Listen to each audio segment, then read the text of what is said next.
Hey, what's up, y'all? It's Poppin' It's D. About to react to this impressive vid. So we're reacting to another video regarding this whole Drake situation. But I have to hear Impressive's take on this. And also, it appears that she's going to break down the disses because she has in the vid titled that Drake disses Rick Ross, Future, Weeknd, Metro Boomin, etc. So she is going to talk about how he dissed each of these people, because when I reacted to this on my Patreon, I was speculating who he was talking about in particular bars, but you know, maybe she has done some extensive research and she's going to clarify who he was talking about at what points. So I'm here for it. So let's watch.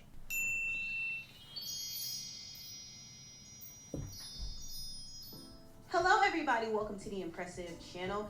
It seems like Drake has finally responded to Kendrick, Future, Metro Boomin, and everybody else he's been beefing with because his diss record leaked, and the diss record is called Push-Ups, Drop and Give Me 50. Now I heard the song in its full entirety, and the song is hard, and the bars are crazy. We just got to give it to him. He really did his big one with this. Now the question is this going to suffice? Because he's going up against a lot of rap guys right now, and Kendrick is the wild card. He could come at Drake at so many different angles, and he could really violate. So is this song going to hold up in the long run? I don't know, but I will say it is a good attempt on Drake's part, and at least he responded. He responded in a way that J. Cole couldn't. And I talked about Girl, kind of keep his name out your mouth. And backtracking in another video. I had my own thoughts on that, so I needed to talk about that in a separate video. But in this video, I'm going to focus on Drake's diss song and his beefs with some of these guys in the industry. Now, what triggered this whole fiasco? Well, Future and Metro Boomin dropped a project together called We Don't Trust You. And in the project, they were taking shots at Drake. They even recruited Kendrick Lamar on the song Like That, and Kendrick dragged Drake. Also, they dropped another project called We Still Don't Trust You. And they even recruited A$AP Rocky and The Weeknd to come in and drag Drake. Rick Ross even got involved inside. Oh, this man is...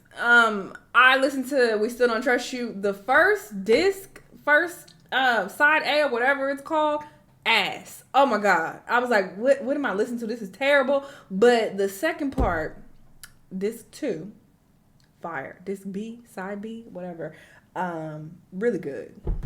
With them against Drake. So several guys got together and started teaming up against Drake. I don't know if they had a meeting or an intervention where they were just talking about how Drake did. And it's all the tracks where they were dissing Drake that were good. To come at Drake, and Future and Metro Boomin spearheaded this whole movement. Now, just to kind of give some backstory, it was rumored that Future and the producer Metro kind of cute were furious that Drake flaked out on them because they were supposed to do another collaborative project, but Drake decided to work with 21 Savage instead, and they released Her Loss. And Future and Metro Boomin were upset about that because this was a business deal that fell through. They could have made some money if they did another album together, but Drake pulled out on it, and right now they don't like him. And there could be some other reasons why Future doesn't like Drake too, because he alluded to it in his song We Don't Trust You. He said, "You an N's #1 fan, dog. Sneak dissing, I don't understand, dog. Pillow talking, acting like a fed, dog. I don't need another fake friend, dog. Can't be a..." Oh, is that why Drake said I could never be a nigga #1 fan? Oh, he's directly responding. Oh, because we sharing, dog. In your feelings, Igga, why you playing, dog? So he referenced Drake's In Your Feelings song and his album For All the Dogs. So that was a clear shot at him.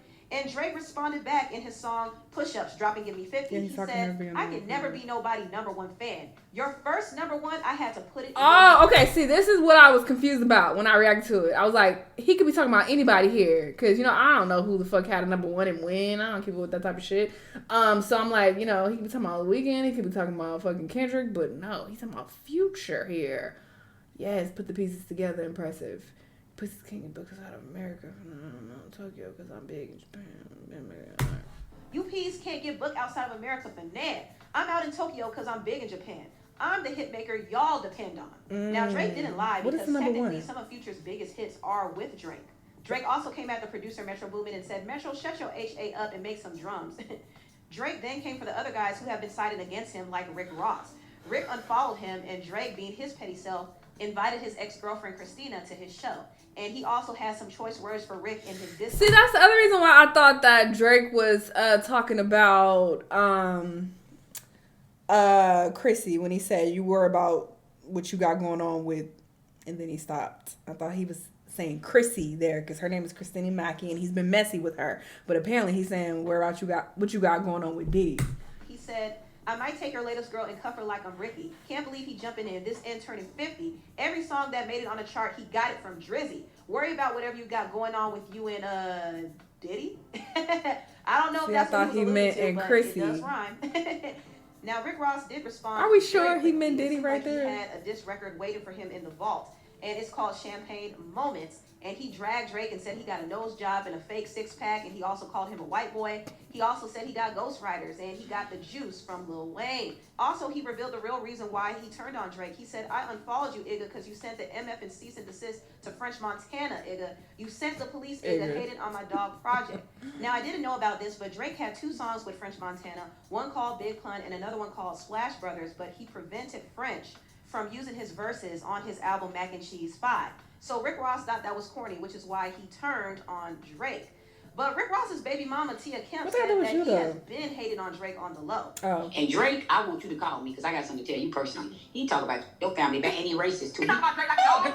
Girl, he got a baby from a Russian woman, look just like Drake. Beautiful little boy. Same age one of that girl got them 3 children from, baby. Last baby. When Rick Ross tell you Drake business allegedly? Because he could have talked to me all through the night when he wants sandwiches and wake up. His sleep pattern off.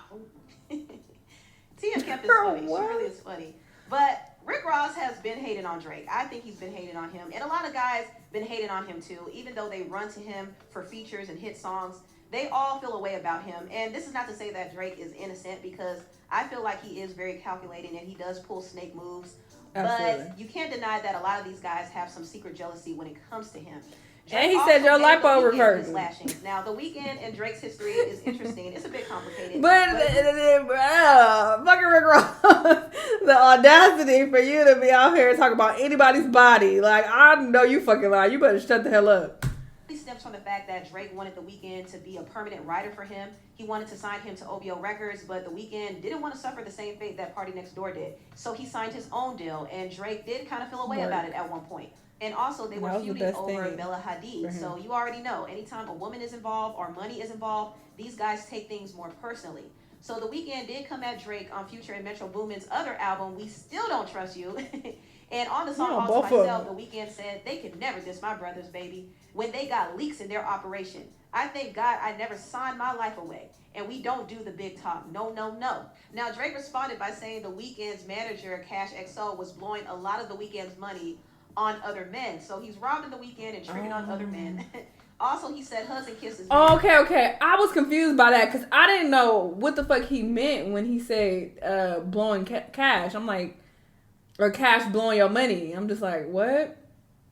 I thought he was trying to call Weeknd gay. But, okay. See, they be dropping names. We don't know these fucking people. How am I supposed to know who you talking about? Without looking it up. And I don't like looking up shit before I react to it. I want a genuine reaction and to, develop my own opinions and thoughts. But how the fuck I'm supposed to know this is Abel's Abel's fucking manager? On other men. This nigga like also, DJ he said Khaled. hugs and kisses, man. Don't talk about no switches. So he basically told the Weeknd, you ain't street. Your label is called XO, meaning hugs and kisses, for crying out loud. So Drake is not even taking the Weeknd seriously. And the Weeknd seemed to be amused by Drake's diss track. I guess he felt like it was a joke because he posted this picture of him laughing on his IG story. Also, I feel like Drake took a shot at Travis Scott because Travis was out here hyping up Metro Boomin and Future at Rolling Loud, and he was begging them to play that diss track like that. And Drake saw it, and he said, Rolling Loud stage, y'all returned. That was slick as hell. Ish probably changed if your BM start to kiss and tell. So I think Drake was alluding to messing with Travis Scott's baby mama, Kylie Jenner. Now, I want to get into everything Drake said about Kendrick because mostly this record was directed at Kendrick because Kendrick came at Drake on the song Like That. Now, some people think that Kendrick came at Drake unprovoked, but there has been some tension brewing between these two for over a decade, and they have been competing for that number one spot in hip-hop. Now, in my opinion, they both are equally important for different reasons, but they don't want to be seen as equals. They want to be seen as the best. And Kendrick doesn't even like the idea of Drake even being compared to him. He feels like Drake's artistry doesn't even measure up to his. And Drake does have some resentment towards Kendrick. I think he is a bit threatened because Kendrick is highly esteemed and he's more respected as a rapper, whereas Drake is kind of looked at as more of a pop artist and a poser. So Drake kind of feels a way about the... And the crazy part about it, I prefer Drake's music over Kendrick. And I'm saying I got Kendrick's side in this beef, but I prefer listening to Drake over Kendrick. Kendrick got some bangers, he got some bops, he got some hits, yes, but overall his catalog is not for me. He is a bit too lyrical for my personal taste. Cause I don't want to hear that on my day-to-day life, and I'm at the gym and shit. I don't want to hear no niggas getting deep. That's not for me personally. Even sometimes Cole isn't for me. But anyway, the point is, she ain't lying. But people respect Kendrick more, and they can acknowledge that he's the better rapper. Even though I listen to Drake more, I'm not delusional. I know that Kendrick can rap better. His wordplay, his fucking his witty bars, they're way more advanced than Drake. Like, hello. That Kendrick gets over him. So I think it boils down to an ego thing, and Drake and Kendrick have been throwing subs at each other for years. And Drake tried to play in Kendrick's face by linking up with J. Cole and doing the song First Person Shooter. And in the song, Drake was kind of taunting Kendrick and making it seem like he was an afterthought. He was like, it's me and J. Cole. We're the top 2 in the league. We made it to the I thought they were like around 35. He intentionally excluded Kendrick, but J. Cole decided to include Kendrick by saying he's a part of the big 3. But essentially, J. Cole was also saying that he's Muhammad Ali. He's the greatest of the 3. So how old is Jay-Z now then? Is he 60? This song triggered Kendrick. I mean, they were trolling him. So this is why he responded the way he did in the song like that. And he came for Drake specifically. He said, I got 2 T's with me. I'm snatching chains and burning tattoos. It's up. So he's saying that he has his bodyguard with him and he's making threats towards Drake. He also said, mother F the big 3. It's just big me. What? I really like that. And your best work is a light pack. Prince outlived Mike Jack. Igga bum. For all your dogs getting buried, and that's K with all these 9s, he gonna see Pet Cemetery. So that was a direct shot at Drake. He referenced... Come on! In comparison, come on! Drake could fucking never. He didn't come close to giving us this masterpiece, this wordplay. Like, excuse me? It's like K with all these 9s? Oh, sorry. The Future at Rolling Loud, and he was begging them to play that diss track. That and your best work is a light pack. Prince outlived Mike Jack. Igga bum. For all your dogs getting buried, and that's K with all these 9s, he gonna see Pet. I hate hearing people say so bum. That was a direct shot at Drake. I don't think he was saying like bum. I think he was saying like it don't matter. It's irrelevant. But you know, like the song bum bum bum. But like he was just saying bum. People saying bum. Like he calling Drake a bum. Like I don't think he was saying that. Like he literally is saying nigga bum. Whatever. Reference Drake's album For All the Dogs and said that he's going to bury Drake. And also, he said that he's going to outlive Drake the way Prince outlived Michael Jackson. And I think he was more so speaking about his legacy outliving Drake's. And Drake came back at Kendrick and he smoked him. I don't care what nobody has to say.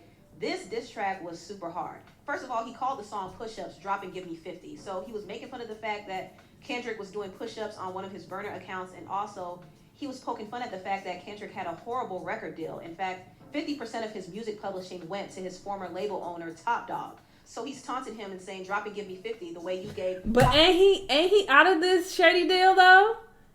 Don't he own his masters now? Top Dog. I could make it up. Let me look it up. He said, you won't ever take no chain off us. How the F you big stepping with a size 7 men's on? This the bark with the bite, Igga, what's up? I know my picture on the wall when y'all cook up. Extortion, baby. Whole career you been shook up. Cause Top told you to drop and give me 50 like some push-ups. Your last one brick, you really not on ish. They make excuses for you cause they hate to see me lit. Pull your contract cause we gotta see the split. The way you doing splits, B, your pants might rip. Now you can't tell me this wasn't hard because he really went there.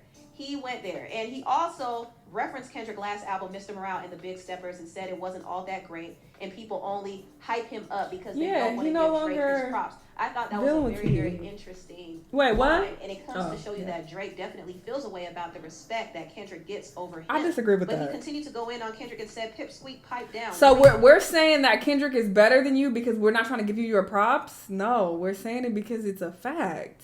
You cannot rap better than this man. Whoever got writers, people saying, oh, Kendrick got writers too. Well, his writers is better than Drake's. However you want to say it.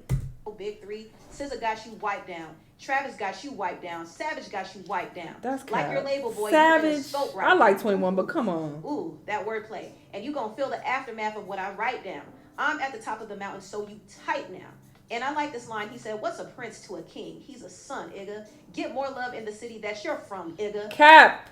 That was hard. It's a hard lie. That was hard. I mean, it's true. I mean, Kendrick was comparing himself to Prince and comparing Drake to Michael Jackson. But at the end of the day, Michael Jackson is the king of pop. And what is a prince to a king? A son, literally. He sunned him. Drake also responded to the line about Kendrick and his bodyguard snatching his chains.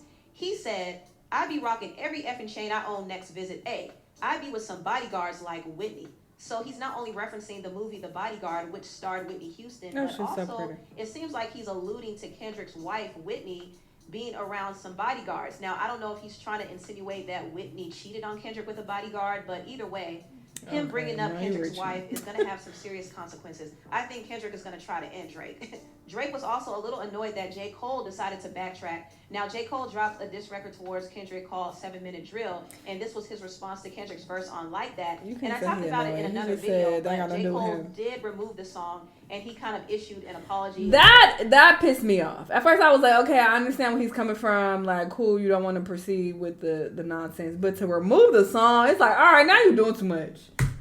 How bad he felt about releasing it. I'm talking about playlist, like, where this shit at? J. Cole for basically throwing in the towel. I mean, this was a moment for him to really prove that he is the best lyrical rapper of our generation. But he said forget it. He kind of fucked up his legacy with that. I can't lie. So Drake was like, I don't care what Cole think. That Ish was weak as F. And that's another lie. He's letting it be known that he's not backing down from Kendrick the way J. Cole did. But yeah, I like Drake's response to Kendrick, and I'm very interested to see what K-Dot has in store for Drake. I know Kendrick is going to really violate him so bad. It's going to honestly be like deja vu from the whole Pusha T thing. It's going to be bad because there's so many different angles Kendrick can come at Drake with. But I have to give Drake his respect. I like the fact that he came with that energy. He not only came for Kendrick, but he came at everybody who had something to say about him. So even if Kendrick comes back and obliterates him, Drake still wouldn't be seen as a complete loser because he took on multiple guys by himself. But anyway, tell me what y'all think about this. Blah, blah, blah. I mean, I already gave my thoughts and said how I feel about the whole situation. But, of course, you know, people are biased and they're going to pick their sides. People might say I'm biased, but I would beg to differ because, like I said, if I was biased and I'll be riding with Drake, I listen to Drake all the time. He is my favorite artist, actually, out of the two. If we're going to talk about who I listen to the most often, hello. So if I was biased, I would ride with Drake. But I'm riding with common sense. And I'm riding with reality. And in my own ears. And I can hear that Kendrick is better. And this was, come on. Anyway, I said what I gotta say. Y'all let me know what y'all think, though. Let me know what other videos you want to watch. And I'll see y'all the next time. Bye.